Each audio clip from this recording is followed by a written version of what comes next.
Belgique wana ezaki réunion Katumbi azalaki organisé et Franck Diongo azali membre ya Katumbi. Tout ce qui est démarche à Franck Diongo, c'est comme à Goma, c'est Katumbi qui est en train de financer. Wana mutako yango azate. Mais les lots par rapport à la question Touni, biso siko Touni to mon intelligence à Vital Kamerhe, le professeur en économie. Mutamba Mutamba ba unité longwa ki lokola na mbula. Il faut que na justice azomirmire na micro, il faut que na justice ki osamba. Mais l'un des membres ya perchoir. L'un des membres ya bureau rapporteur adjoint Madame Mounongo Dominique Ateko Koutana na M23 Franck Diongo. Administrativement parlant, quelle serait ta décision, monsieur? Mais Dominique, comment peut nous est-ce que quelque part il y a une assurance mobile? Oui, assurance c'est ça. Là, ce Kagame Matelaki, pour qu'il y ait un collaboration congolais, pour qu'il y ait exploité les biso congolais, Kaka Nanzete wana président de la République. Donc Kagame Amataki. Joseph Kabila sala mnyoso bako osala. Bakutana na Sénégal bakutana te. Ba nommé consul na Goma ba nommé te. Nzete oyo Kagame Matelaki. Pour akomisa biso ba congolais esclave. Ezakaka même nzete o mokonzi mboka Félix Tshisekedi aza kosala pour que Kagame kita. Donc ba mata bakita balinga te Kagame aza kokita. Babuzo bapambo bakosala tokoya te. Yo somona te ke biso ndenge toke na accord oyo mokonzi mboka zana kokenda na position de force. Mezaki bato bakanisaki bazalaki sûr te ke Félix Tshisekedi yakotia baona mira makwanza bakoma coincer lelo. Donc ezala ngoko banga te peuple congolais pe oaza kolanda biso na kacha yeba TV kozana na kacha kolenga te. Bango bazana bango lokola bambwa. Intimidation na Rwanda medege pression koya omona bango bataliboso ko délégué ba ministre intérieur na bango ko bakita doa donc bakoya na bango.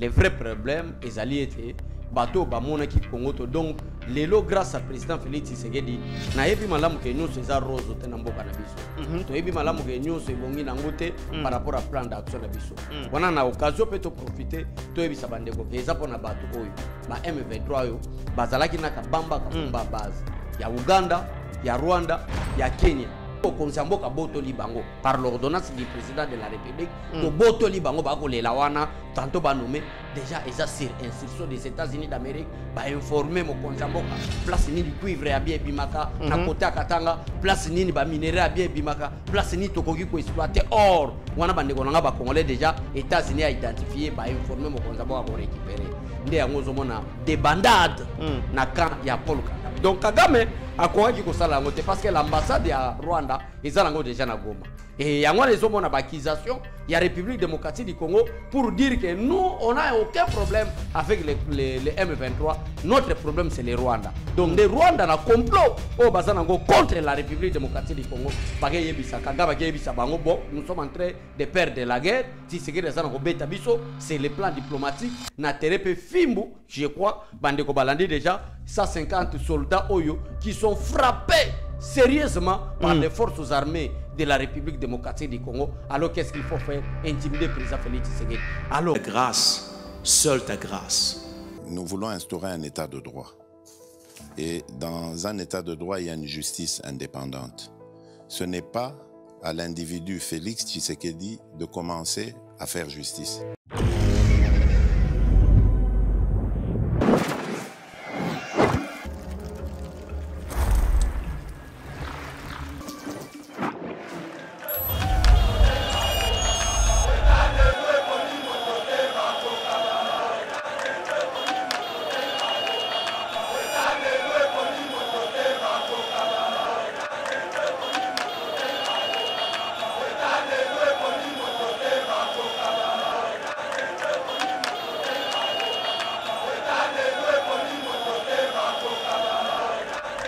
Bote bandeko balandi Yayeba TV bino bozolanda biso vraiment partout dans le monde.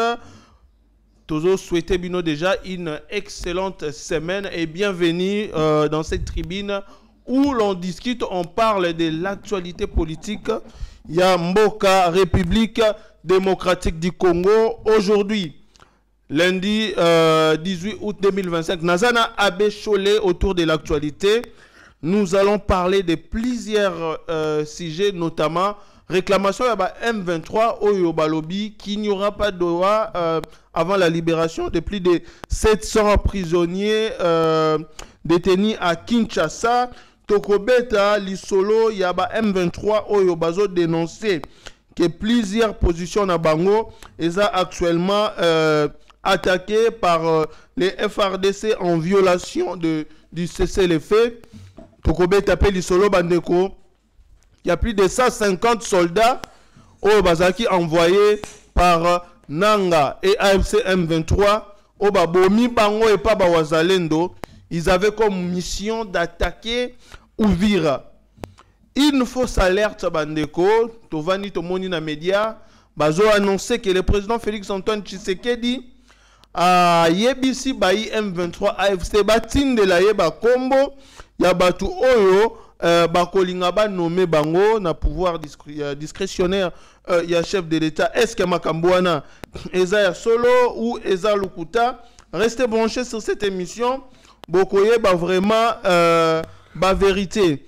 Tokobé tapé le solo ya deal ISA RDC, secrétaire il y a le secrétaire américain qui a donné vraiment une bonne suite par rapport il y a deal Wana, l'ambassadrice pardon Lucie Tamlin qui a évoqué le deal RDC États-Unis d'Amérique. Tokobé tapé le solo bandeko il y a deal entre les Qatar et la RDC. On parle de plus de 20 milliards de dollars au Qatari baza prêt yako débourser pour investir dans notre pays, la République démocratique du Congo. Nous avons parlé aussi Yamakambo Etali Exeta et puis état de route Nambo Canabiso République démocratique du Congo. Restez branchés Bandeko parce que nous sommes avec Abbé Cholet. Vraiment, Bomonique Abasije Eza Ebele Bokoye vraiment la vérité au cours de cette émission. Mais avant de commencer, vous s'abonner, vous partager l'émission, activer la cloche de notification pour toujours être informé de ce qui se passe dans notre pays à travers Yeba TV. Ndeko, Abbé Cholet, Mbote, Nayambio, excellente semaine à toi. Merci beaucoup, DG Shadrach. Merci. Bande konyo so bazolanda biso na kati ya Yeba TV. Bon début à semaine à sika makambo nyonso zokende kitoko pour la République démocratique du Congo. Wana tozomona bandeko basunga biso baza ko partager pe ko like. Zambe apambola bino, nous sommes là pour vous informer en temps réel. Très bien. De quoi Bécholé, les lois actualité vraiment les a dominé na makambo ezo le Canada. Toyebi bien ngana yo que processus accord de paix Oyo RDC fallait signer avec le Rwanda à travers ses supplétifs M23 AFC et consorts. Il fallait pas koutana déjà mokolo ya lelo na Doha pour finaliser les négociations de Kouabé Cholé. Le draft a déjà été envoyé par le gouvernement qatari depuis le 12 août. Mais lelo, à la grande surprise, M23 balobi que Bako Kendete na Doha parce que Kinshasa a respecté d'abord l'accord de principe au Bassigna qui était fallait qu'on libérait plus de 700 prisonniers de Kouabé Cholé. Non, le problème est à plus de 700 prisonniers de DG Shadrach. Le problème est à que bato bakani saki bazala qui sûr que Félix Tshisekedi ya kotia ba on amira makwanza bako makwense lelo. Donc ezana ngoko banga te peuple congolais pe o aza kolanda biso na kati ya Yeba TV ko zana na kati ya kolenga te. Bango bazana bango lokola bambwa. Intimidation na Rwanda mais dès que pression ko ya o mona bango batali boso ko délégué ba ministre intérieur na bango po bakita Doha. Donc bako ya na bango. Le vrai problème ezali était bateau bamona ki Congo to donc lelo grâce à président Félix Tshisekedi na yebi malamu ke nyonso eza rose te na mboka na biso to yebi malamu ke nyonso ebongi na ngote par rapport à plan d'action na biso wana na occasion peut profiter to yebi sabandeko ke eza pona bato oyo ba M23 oyo bazalaki na kabamba kafumba base ya Uganda ya Rwanda ya Kenya. Dès que les 600 titres miniers a été récupéré par la République démocratique du Congo, bateau Basiliki. Basiliki, le vrai problème, et ça, le problème, c'est pas mais tu l'as rassuré qu'à Congolais, que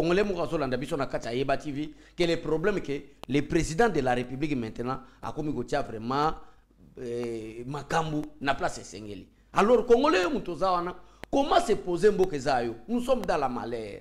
Batwa ko yebisa biso que li pas 5 saboye pour li ngo bio melati a bien il faut 4. Vraiment et comme 5 saboye biloko matinde nini. Mais comment c'est possible mabele on nzamba pesa biso a kitoko richesse oyo William Ruto azalaka na ba titre minier.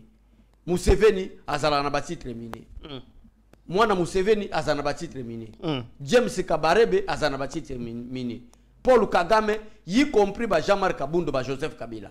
Mokonzambo alobike no mboko yekende boete atie croix alobi pas question et lelo oyo congolaise ozolanda mona mboka Trésor Lumbu na kacha Yeba TV il faut yeba ke RDC azo récupérer teme asi a récupérer ango nde opesi kanda wana pour intimider les gens de l'autre côté biso tokoyate makamado wana bolongwa eza impact te réseau mususu babimisa 700 soldats arrêtés mais ce qui était tokoyate ezali intimidation donc peuple congolais bozala trop sir mokonzamboka zoyeba oyazo sala.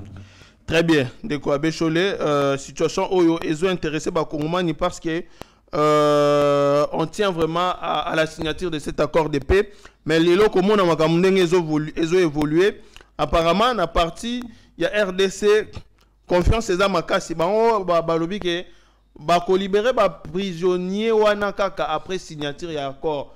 Ni les autres rassurés Kinshasa qu'il y aura bel et bien cette signature il y a encore pendant que M23 va boy kokende. Mais c'était au Kagame. Est-ce que quelque part il y a une assurance mo boyeke? Oui, assurance c'est ça. Place au Kagame matelaki pour qu'il y ait un biso ba congolais. Pour qu'il y ait exploiter les biso ba congolais. Kaka nanzete wana président de la République ba ki wana. Donc Kagame amatakita. Joseph Kabila sala nyonso bako ko sala. Bakutana na Sénégal bakutana te. Ba nommé consul na Goma ba nommé te. Nzete oyo Kagame matelaki pour akomisa biso ba congolais be esclave ezakaka même nzete o mokonzi mboka Félix Tshisekedi azako sala pour que Kagame kita. Donc ba mata ba kita balinga te Kagame azako kita. Ba buzo ba pambo ba ko sala tokoya te. Yo so mona te ke biso ndenge toke na accord oyo mokonzi mboka zana ko kenda na position de force. Ayebisi bango ba ko kita. Donc c'est-à-dire nzete oyo Paul Kagame matelaki pour biso tous à la esclave nzete wana l'histoire de 1996 comment est-ce que Bill Clinton a ko luka bango comment est-ce que basali clique na bango la communauté internationale pour piller la République démocratique du Congo à travers Louis Michel kaka na nzete wana mokonza mboka lobi kenga pe na fandi awa tous la Kagame wana balo bana bango ke Félix Tshisekedi libérer 700 soldats ya ba M23 okanga ki poto kende ba nommé na bango consul na Goma kunetali président de la République te biso l'essentiel que to simbi Paul Kagame na banyangala kata nyonso bako lande na loboko bako kita bako kende doa bako kende États-Unis accord ko signame pe retrait ba troupe wane ko salema peuple congolais ko vivre ngona miso. Très bien, Deko Abécholé parmi ba revendication ya ba M23 ba lobby plusieurs positions na bango oyo bango ba position o bango bazwaki dans ba territoire oyo eza siko na maboko ya M23 eza attaqué par ba FRDC. C'est une façon de violer d'abord l'accord de principe et ils ont compromettre déroulement il y a signature il y a accord de paix et doit prendre également qu'Ndeko Abécho les plus de 150 soldats il y a M23 au Bazaki na mission ya ko attaquer ville ya Uvira baza neutralisé par force ya ba wazalendo Ndeko Abécho. Donc peuple congolais bazala ko sepela déjà pendant que diplomatie zo salema Kagame a tchaki beaucoup plus na infiltration nazwa bantumba oyo ya maison militaire chef de l'état nazwa ba chef d'état major Christian Chiwewe o vidéo et circula ki Chiwewe azo assurer bango que ka Félix Tshisekedi azawa pendant comédie sécuritaire o bazako sala pour abattre le président de la République mokonza mboka azalaki ko se préparer comment ko contrer bango par la force donc yango na tozo rassurer bande ko na biso ba congolais ke accord simba te même par la force to kota tina Kigali wana boye pesa bongo preuve la puito zo yano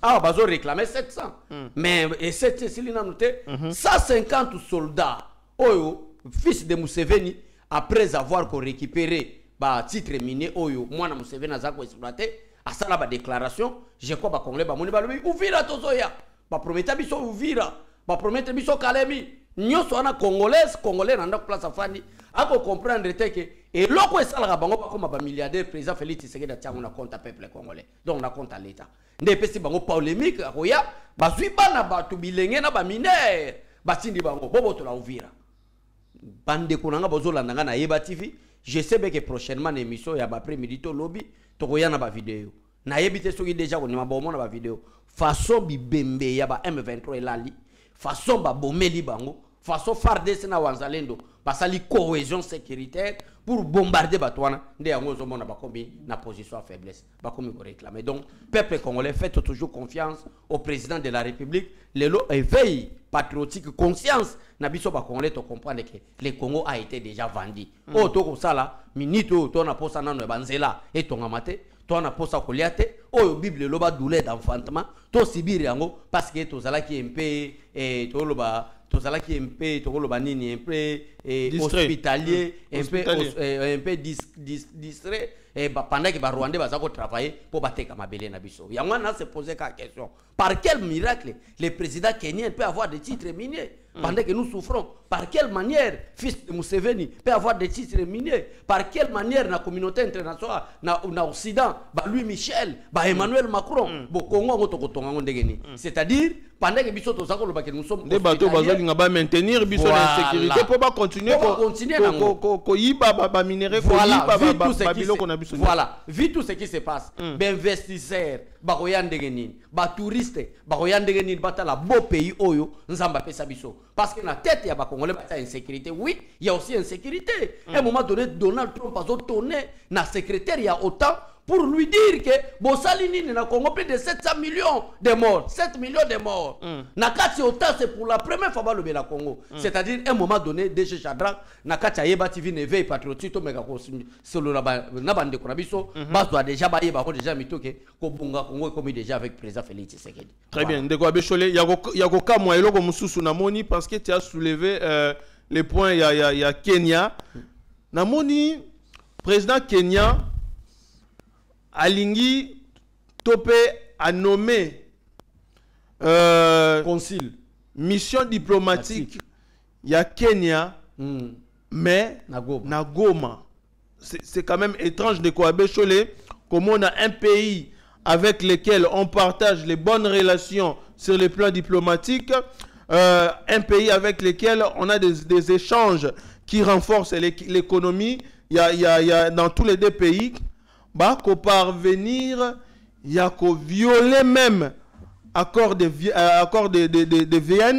hein, accord de Vienne de quoi Bécholé ils ont statué sur bah mission diplomatique hein, sur bah préalable avant il y a qu'on installer une mission diplomatique quelconque dans un état donné il faut d'abord que ba autorité compétente yamboka wana baza la saisie et informer à bon et due forme de quoi Bécholé mais tozo mona Kenya zo sala oyo n'est-ce pas une violation n'est-ce pas une manière yako pointer du doigt mboka na biso ou soit yako déclarer biso pe guerre si on peut le dire comme ça de quoi Bécholé parce que complot ya ba M23 oyo a Bécholé ceux qui t'ont analysé bien quartier général na bango bazo sa makam na bango ba préparatif na bango mingi wana na Kenya mission ya ba M23 oyo bandaki na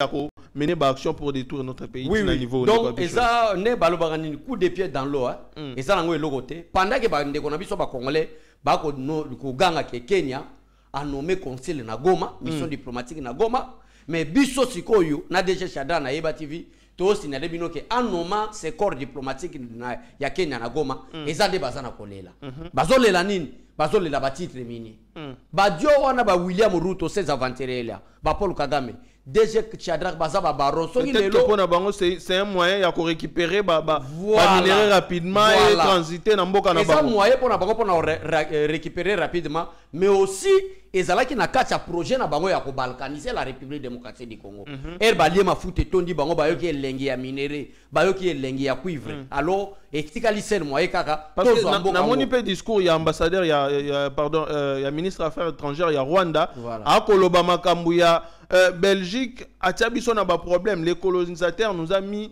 dans un problème parce que répartition salama bien té on dirait bazon na la processus wana ya ko revendiquer ba terre ils ont appartenir à Matabakita. Il y avait déjà des experts américains bayaki ko étudier sol congolais ko yeba par quel moyen pa ko banda ko exploiter ba matière première na biso bayaka ti mo konzamboka botoli bango par l'ordonnance du président de la République to botoli bango ba ko lela wana tantôt ba nommé déjà ils ont sur instruction des États-Unis d'Amérique ba informer mo konzamboka place ni du cuivre à bien bimaka na kota katanga place ni ba minerai à bien bimaka place ni tokoki ko exploiter or wana bande ko nga ba congolais déjà États-Unis a identifié ba informer mo konzamboka ko récupérer nde yango zomona débandade na camp ya Paul Kagame. Donc Kagame akoaki ko sala ngote parce que l'ambassade ya Rwanda ezala déjà na Goma et yango les zomona ba accusation il y a République démocratique du Congo pour dire que nous, on n'a aucun problème avec les M23.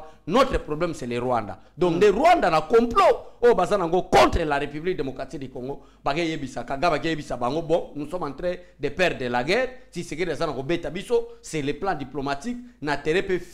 Je crois, Bandeko Balandi déjà, 150 soldats Oyo qui sont frappés sérieusement par les forces armées de la République démocratique du Congo. Alors qu'est-ce qu'il faut faire? Intimider le président Félix Tshisekedi. Alors, comment va intimider le président Félix Tshisekedi? Oh, ton nommé concile, ton nommé mission diplomatique na Goma. Mais on a la ligne d'attention. Nous avons tous les soutiens là, mais c'est le président de la République. Ah, on va dire, pourquoi pas qu'on interpeller notre ambassadeur? Il y a République démocratique du Congo na Kenya. Donc, il y a des décisions directes. Attaque au bazar na parce que nomination na bango bazar na sérieusement. Bazo lela ba titre carré minier.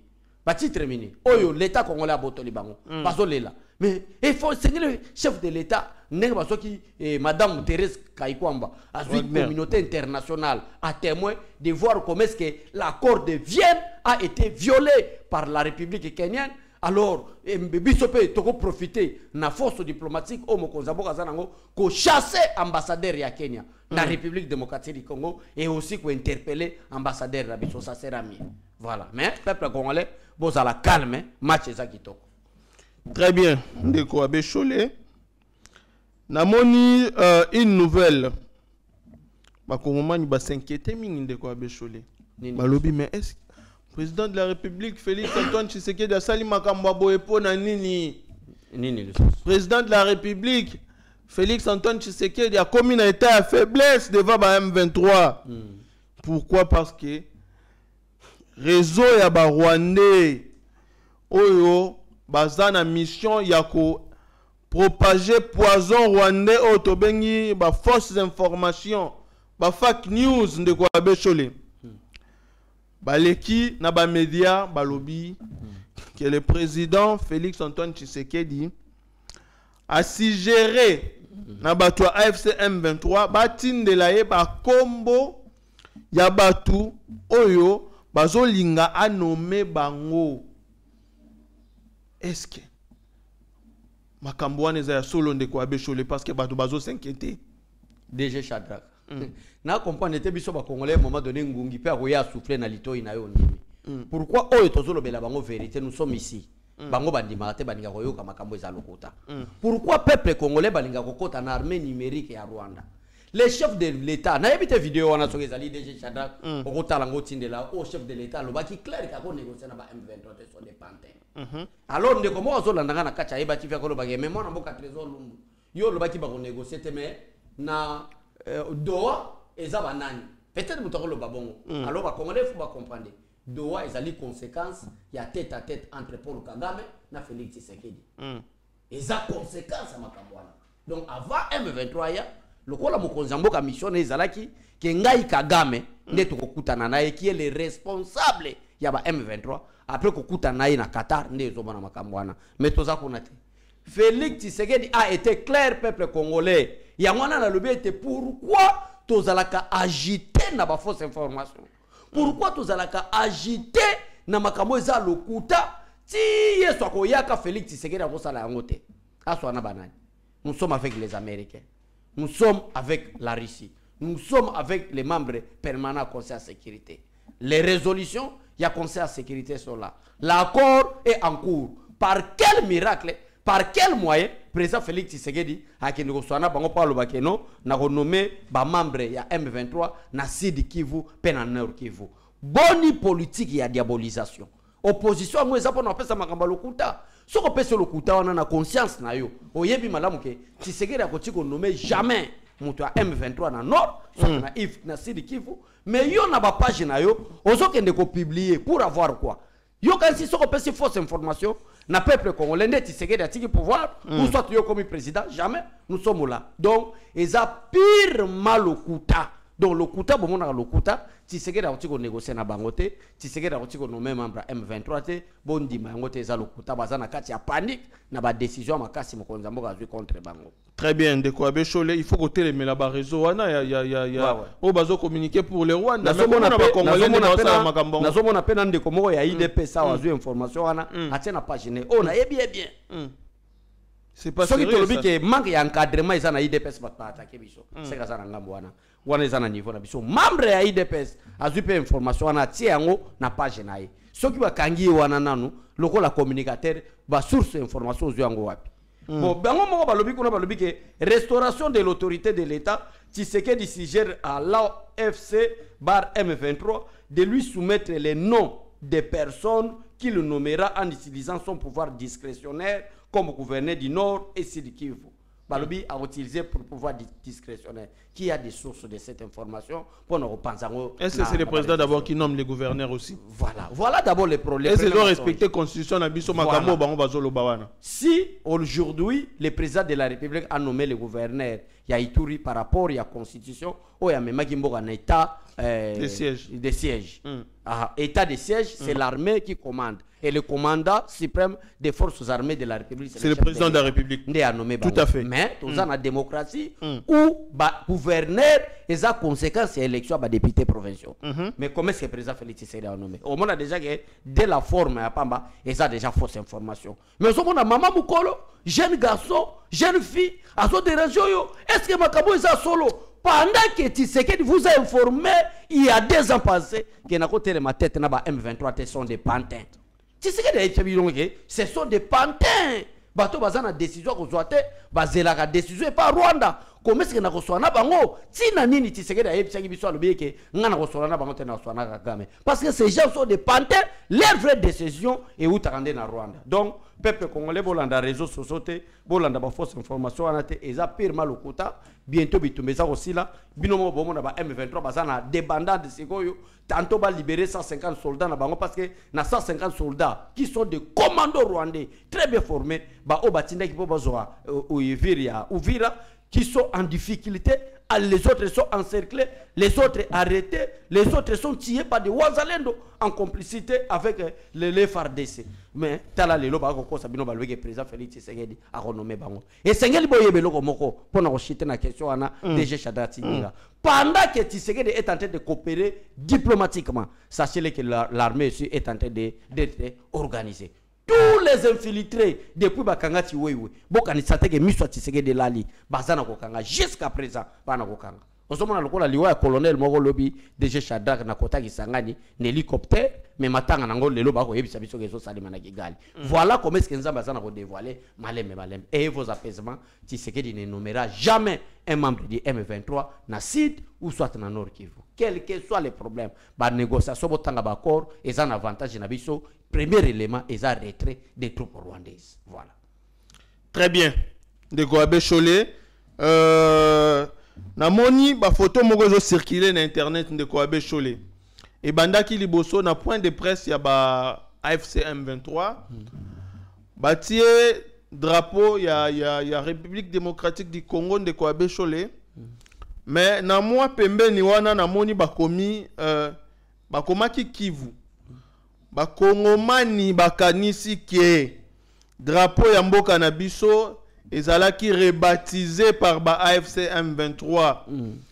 Mais na cadre ya ba recherche de Goabe Cholé parce que nous sommes aussi une émission oyo ezosa la investigation pona koyela bakongomani vérité tokoti tomoni ba photo ba gouverneur ebele Daniel Bumba gouverneur ya ville province ya Kinshasa pembeni drapeau ya RDC bakomi Kinshasa, tomoni gouverneur ya Congo central, pembeni bakomi Congo central, tomoni même gouverneur ya Sud Kivu pe tango bana sala ba différentes sorties médiatiques na ndeko abeshole babanda ki pe kokoma Kivu. Mais lelo komo na batu babandi déjà ko la campagne que AFC M23 babandi déjà plan ya balkanisation. Naza se bozo mona ba photo wana ba réalisation vraiment bazote la biso yango.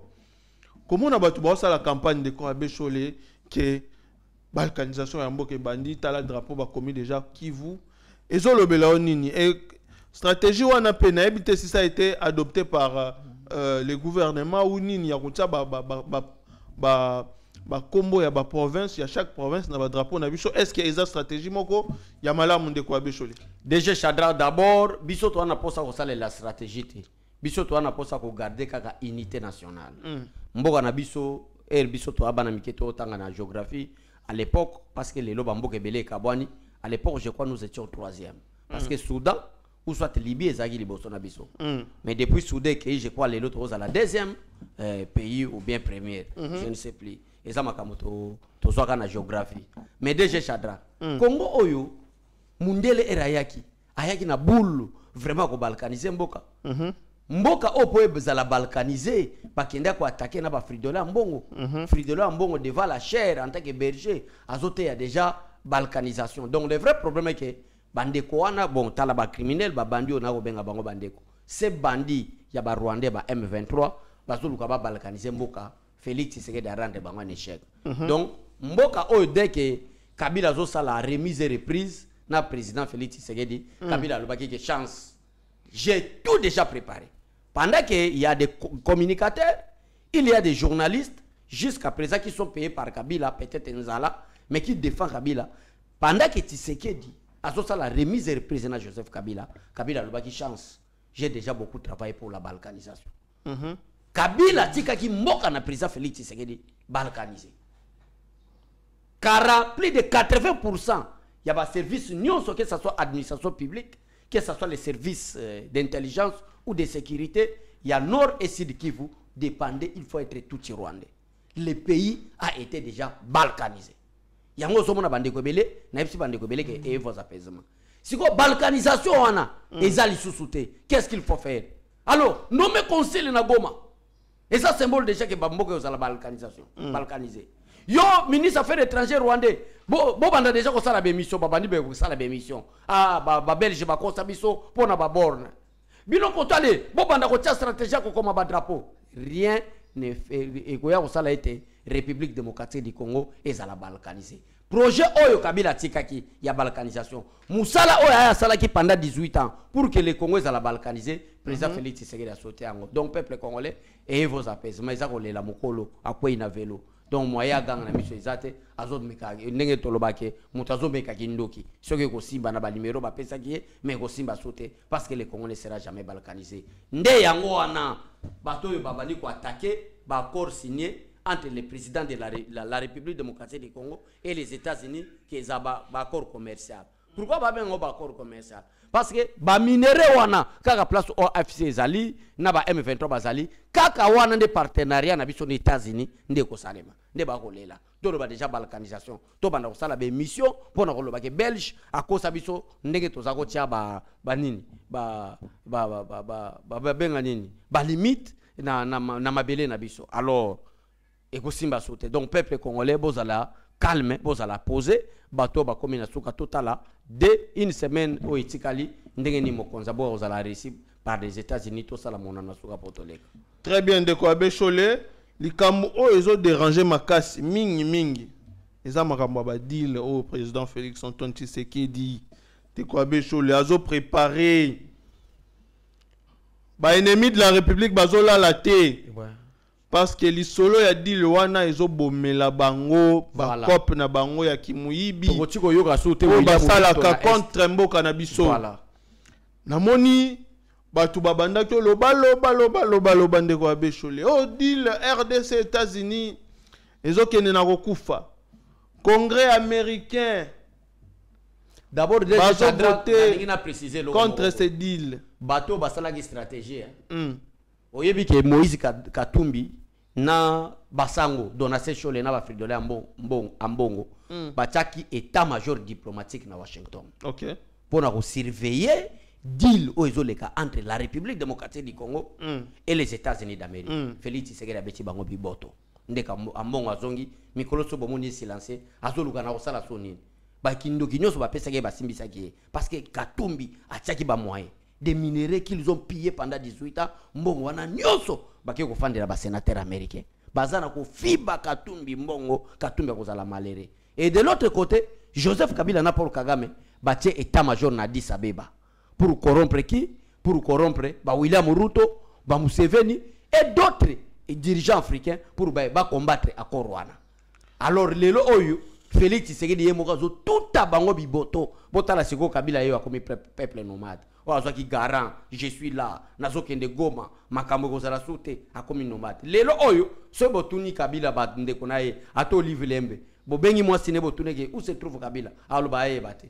Donc mutakomi ko la même avion akiti na tongo soutike boye azana Libreville. Donc peuple congolais bozala sirke et loko mo salimate. Merci DG Chadra. Très bien de quoi Bécholé. Na moni déclaration ya ambassadrice ya États-Unis na République démocratique du Congo, il y a lobby que les discussions entre les États-Unis d'Amérique et la RDC en vue de la signature de l'accord pour les partenariats sur les minéraux rares et stratégiques sont sur la bonne voie de quoi Bécholé. Natanga moi discours na ya lobby boye. Nous sommes sur le bon chemin. Comme je dis, on a signé l'accord de paix. On a déjà eu la réunion du comité qui est chargé avec le suivi. Et nous attendons avec impatience les prochaines réunions à Doha entre la République démocratique du Congo et les groupes M23 par rapport aux discussions. Nous avons aussi signé les principes sur les cadres d'intégration économique régionale qui, selon nous, va vraiment encore encourager la croissance économique dans la région tout en liant les économies de la région. Donc, voilà, je pense qu'on avance franchement assez vite.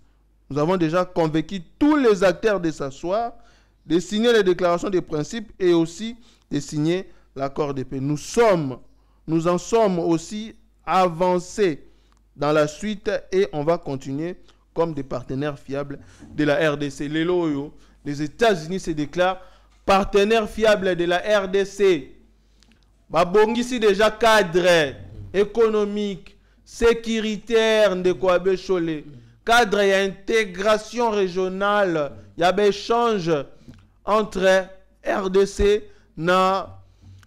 États-Unis de quoi Bécholé. Lelo M23 lelo Paul Kagame azasu sous obstacle était pour na makambo etali deal entre République démocratique du Congo na États-Unis. Mais na yo ki abecholeke parmi batu oyo bazo manigancer pour ko freiner makambo ngo Paul Kagame aza parmi batu oyo ba peser makasi pour na ko instrumentaliser Congrès américain mais complot na esimbité de quoi Bécholé. Esimbité. Dans la déclaration secrétaire. Oui, yango na ozo ambassadrice. Voilà, yango na omona ipso ke kolanda mangungu apamba ba M23 te. Bana bango lokola bambo akopal. Bazana kigali bazolia beefsteak, wana bazoganga toko ya États-Unis. Do wana bolongwa. Mais ba yebi malamu ke suka bakokende. Yo moko moni awa eza madame Thérèse Kaiko Mbate.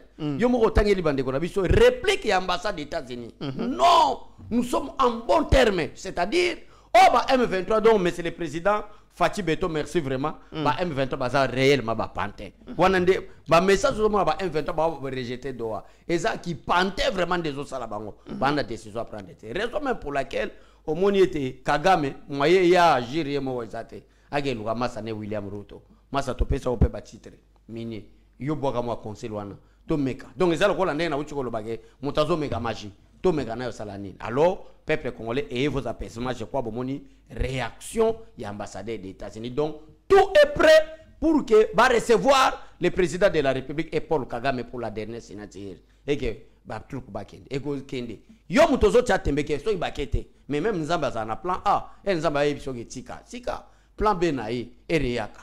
Donc le plan B est là. Ko boto la Rwanda ko Rwanda, ko bomba Kagame pour en faire une fois pour toutes. Mais avant d'y arriver là, le coup les États-Unis a zaki paré na bango. Bato ba simba ki Rwanda pour les loto komana 15 millions de morts et ça Occident. Et c'est le même Occident de na début émission na yipsa ko nzete Kagame matelaki nde yangwana ko kitela. Et le président de la République était intelligent. Il avait compris qu'avec Kagame na okende na loyengete. Congolais alinga c'est président de la loyenge. Ba muzito merle lelo, ba sama gouvernement alinga ba pousser président na loyenge. To déclarer guerre. On allait déclarer la guerre avec qui? Lelo officiellement qui cause avec le président de la République, ce ne sont pas des panthères, c'est Kagame. Par rapport, il y a question non ndengeni ambassade, les États-Unis a répliqué, c'est-à-dire cadre ezali déjà, masolo ezaki toko et vos apaisements. Oyo babenga ka changement et yaka na facilité. Même 1960 indépendance, so botuni bande ko tozwa ki ngona facilité te. Et loko ya malamu et yaka pour que bana obiso tobota lobi Congo ezali sengo et zo ka batan oyo difficulté bitumbe zali makasi même na domaine spirituel. Les autres ont gagné makambo tozo kende liboso. Très bien, ndeko Abe Cholé. Vraiment, on a comme comprendre est-ce qu'au silence, il y a président de la République, Félix Antoine Tshisekedi Tshilombo, parce que ma cambazo préparé de quoi Abe Cholé, et ça somme. Pourquoi on a lobby pour Abe Cholé? Deal, il y a États-Unis, et ça kaka, les seuls deals étaient au président Félix Antoine Tshisekedi, Azana Katia Kobongisa, pour na bien-être, pour na social, pour na développement, il y a des Congolais. Na apprendre à l'issue na bakati kati de quoi Abe Cholé que il y a un autre deal où ils ont se préparé avec les Qatar cette fois-ci de quoi Abe Cholé. Pourquoi avec les Qatar? Parce que Toyo Kakake Qatar a un partenaire stratégique ya Rwanda à investir ba millions et belé kuna yangwana makambo guerre ya est Qatar a ko soutenir kaka Rwanda. Mais les lo nazoloba de quoi Abe Cholé batu oyo bakoki ko kende ko vérifier na ba source bokota kota botala cette information est vraie. Les Qatar préparent déjà un investissement à hauteur de plus de 20 milliards de dollars na mboka o République démocratique du Congo de quoi Abe Cholé. Et to yebisa ibango ke budget à Congo ezaka moke. To mboka moko budget fou déjà na une année 100 milliards parce que toi na bo construction na domaine na construction na domaine de l'infrastructure routière zéro. Donc mboka o parlant na budget annuel il faut 100 milliards et qui vivra verra. Ndé on est l'autre ebisi be bango. Déjà ce n'est pas la dictature. Ah on est to kende boy Fati Atali face à monde qu'il est démocrate. Au moins on a moto mususu et l'autre côté mais azoli kana plateau télévision ko Obama be président de la République. Or auparavant pendant que Joseph Kabila était président de la République, Bizengyo, excusez-moi en terme, les tontés pour que Balouba Obaloba. Donc, c'est-à-dire, pendant que Museveni est là, pendant que Denis Sassou Nguesso est là, pendant que Paul Kagame est là, tu sais qu'il y a un pouvoir. Qui vivra verra. Est-ce qu'Abe Cholé, ça, ce n'est pas une façon, il y a qu'à confirmer que la RDC est effectivement en train de gagner cette guerre sur tous les fronts de quoi Abe Cholé, sur le plan diplomatique. Voilà. Tu assister na ba exploit moko inimaginable au bato banda organisateur de quoi Abe Cholé sur les plans économiques ba accord yango et comme signamé Rwanda oyo azalaki partenaire stratégique, il y a États-Unis d'Amérique, il y a Union européenne, il y a Qatar. D'ailleurs, pour et même au niveau il y a Union africaine. Voilà. Bah discours comment changer et changer même notre Martin na moni ndeko uti okomelanga Martin Fayulu qui attaquait le président de la République a changé. Martin Fayulu a changé. Na yebisi bandeko ke batu ba ko senga pardon. Kaka ndenge biso to pesa confiance en 2018. Na ko remplacer Tshisekedi Atolbi Félix Tshisekedi.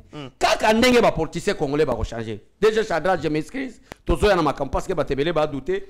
Martin Fayulu patriote congolais restons unis pour contrer les complots de balkanisation de notre pays. Nous soyons pas distraits. Les ennemis préparent leurs attaques. Que chacun de nous serve le pays avec les dons qu'il a reçus. C'est le Martin Fayulu qui commence à changer. Pendant que Tshisekedi Mafa a changé. Oh, Abe Cholé. Mafa a changé. Martin Fayulu a communiqué na ngambo Félix Tshisekedi. Non, Félix Tshisekedi a la poste à Martin Fayulu. Te biso to bata clair. Biso to traiter Martin Fayulu très très. Oui, que la politique c'est comme le mariage.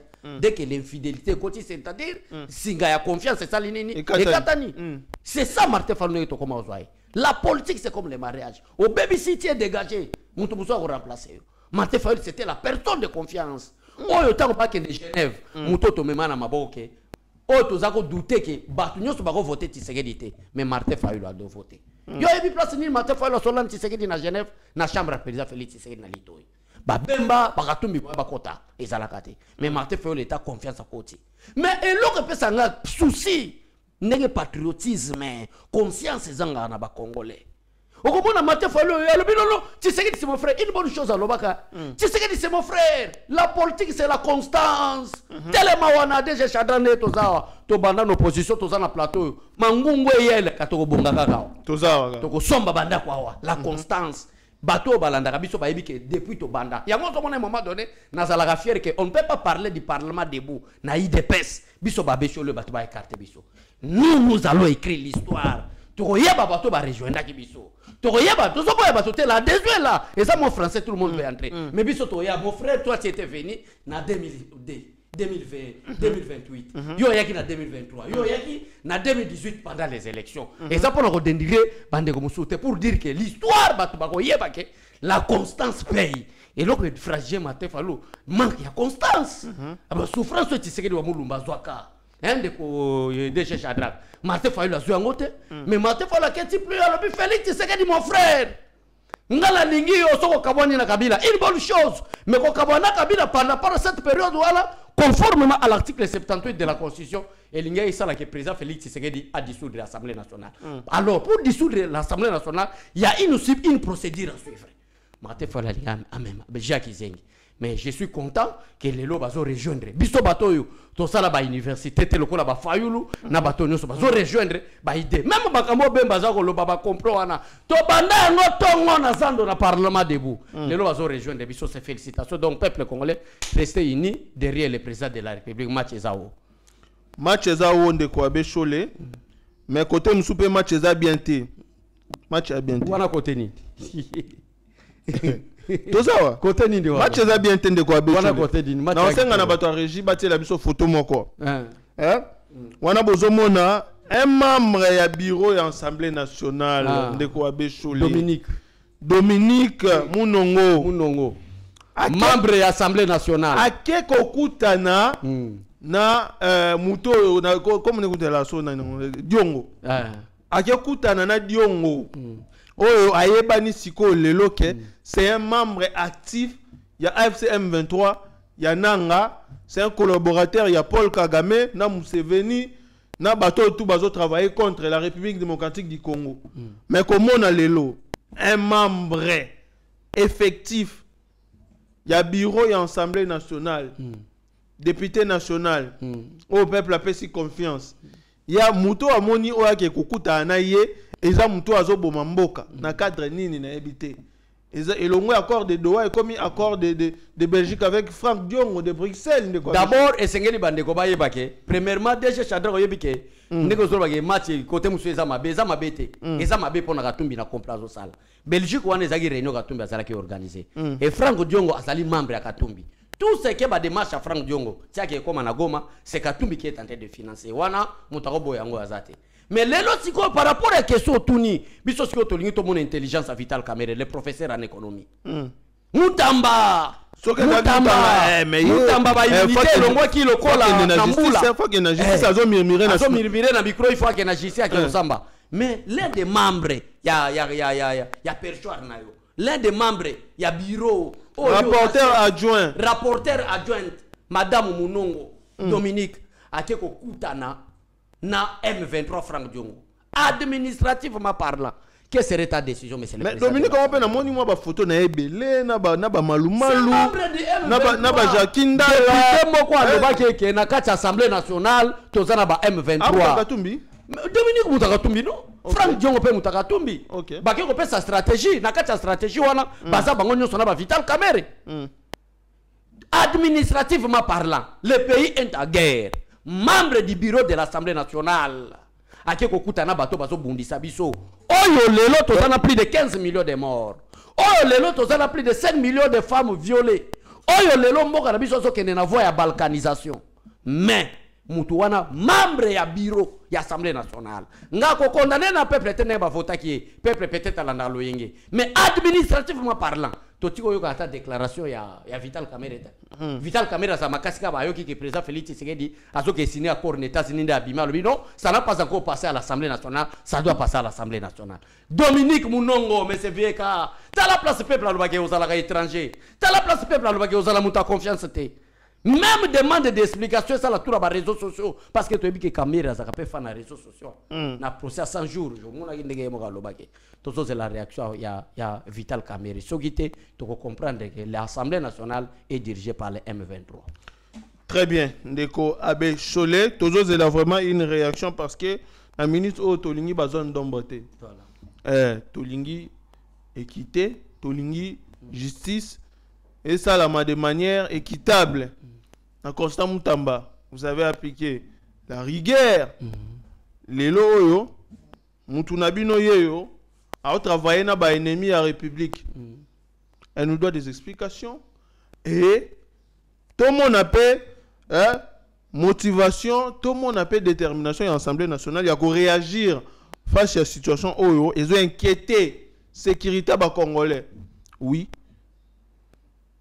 Biso ba Congolais tous inquiétés ya komona ke na bureau ya ba institution oyo ezo gérer mboka na biso c'est pas n'importe quelle institution c'est l'Assemblée nationale komona membre ya bureau a ko travailler a ko collaborer za na ba acquaintance na batu ya M23 en tout cas to sepeli na ngote ndeko Vital Kamerhe lobela biso vérité na likambo toye ba nini ezoleka réellement s'il faut ya kolongola ya présenter des missions mbango akende nae très bien ndeko Abbé Cholé tozo kende malé na suka émission mais na moni quand même misala o ezo salama ndeko Abbé Cholé na mboka na biso à travers toute l'étendue de la République démocratique du Congo misala ezo salama makasi ngana yo tozwa ki mission ya kobanda ko kita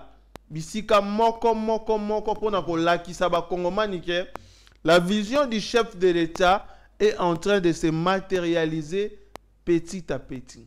Ça ne viendra pas en un claquement de doigts, mais avec les petits efforts, avec les petites réalisations, pas à pas, tozo kende vers la matérialisation de cette vision. Na moni route Kananga, Kalamba, Mbouji. Ngana tozaki na Kananga avec les sénateurs Topeka Bongoto kendaki peka kana cadre ya visite, inspection, ya ba travail, na cadre ya visite pe ya ba réalisation, ya chef de l'État. Tomona ki route wana ya Kananga, Kalamba, Mbouji.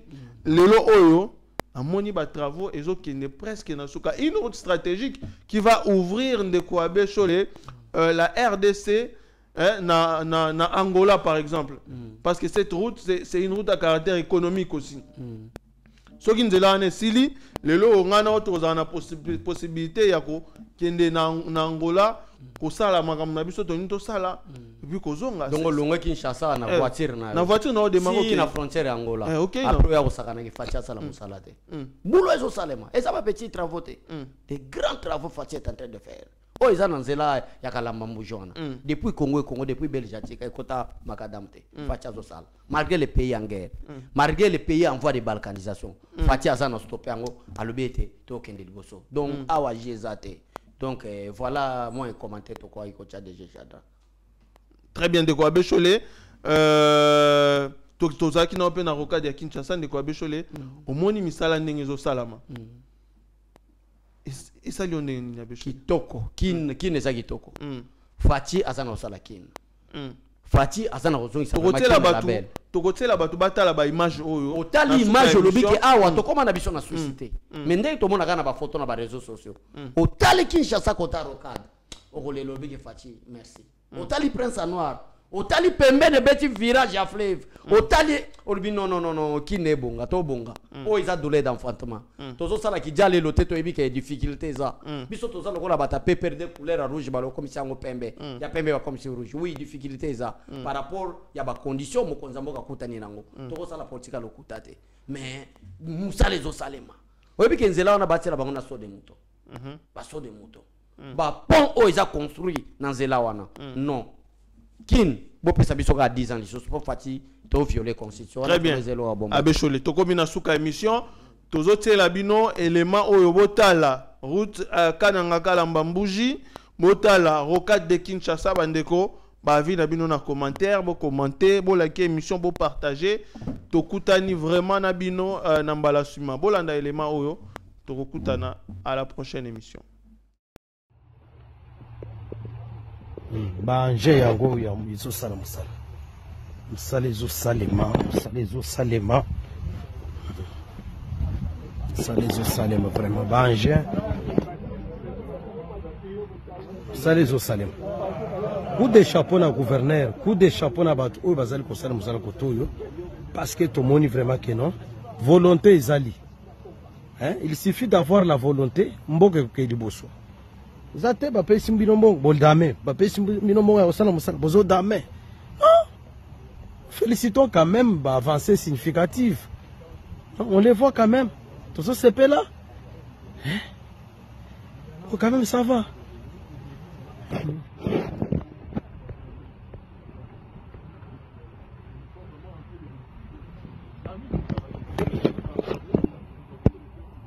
Ça n'a pas équipe. Équipe musu bazo sala na tongo ti moyo musu ti butu a équipe izo salema sala musala chaque jour butu moyo c'est que tous a déjà na espoir que d'ici là nzela oyo ekosila lo ito benga kala mbongite Félix Antoine Tshisekedi papa na kati ya Kinshasa tozaka na nzela moko boulevard Lumumba yango ane uchi bandundu e comme ti aéroport njili ti tekela to bengezoya ezo régler pe ba problème ya ba embouteillage nzela o ezo mema na aéroport ezaka boulevard Lumumba ke ba embouteillage ya quartier 1 wana lelo tozui rocade oyo e bani na monga fula badara ezo kende ti mbuma njoko brasserie partout batu wana tout ko kende aéroport et comme simple c'est 60 km à Béchol il faut souligner voilà misala ezo salema en dehors même ya ko kende ka aéroport talaka nzela ndenge to yepo to koma to souffrir ko uta ipen po ya ko koma ti ko uta ipen okoma ti monga fula boye c'est un problème donc zela ko régler makambo ebele donc parce que tozaki na nzela moko bato bana mbudi ko baya côté ya ipen il faut baleka nzela ipen mais avec les routes de contournement auto ko benga rocade c'est possible que tozo banzela mosusu mais projet zaka wana te donc na kati nzela oyo mokonzi ya mboka ko pensa to banzela mosusu pour que embouteillage sila na Kinshasa vraiment ba route à contournement oyo nde toza nango besoin chef de l'état en tout cas merci na misala ba population o déjà baza ya kosepela parce que misala ezo salema côté déjà na moni courant pe koti en tout cas bato bazo sa misala OVD office de route en tout cas bazo sala misala kitoko ndeko abisho en tout cas faites confiance aux Congolais vraiment zela o na ba image parce que j'ai confiance na Meshak Ochudi j'ai confiance na Mike Tshikwaka bato to déplacer na bango po totalisa bango ba œuvre ya mokonzi ya mboka donc désormais loba malade ko isabiso mais soy to en bonne santé samedi ou dimanche bo banda ko zoa par semaine les actions du chef de l'état parce que ça na bato bazo loba trop depuis 1960 jusqu'à présent to tikala ko zoa route ya bisote banzelo ne sto mona to réhabiliter ngoka ba belge batika c'est le président o azana souci ya mboka alingi ba congolais Fati Beto 63 km de route même biso na limité tiko comme njile za 63 km de route mo za il y a 7 bandes 8 bandes route au besoin 7 bandes donc c'est-à-dire 8 4 aller 4 retour bon on a bino parce que ba tiena ba signe wana te eza tellement asika biso no 63 km il faut avoir un bon cœur président Motema Malam pour ça lango donc bon on a ba œuvre ya Félix Antoine Tshisekedi Tshilombo na mokola lelo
ta grâce, seule ta grâce. Nous voulons instaurer un état de droit. Et dans un état de droit, il y a une justice indépendante. Ce n'est pas à l'individu Félix Tshisekedi de commencer à faire justice.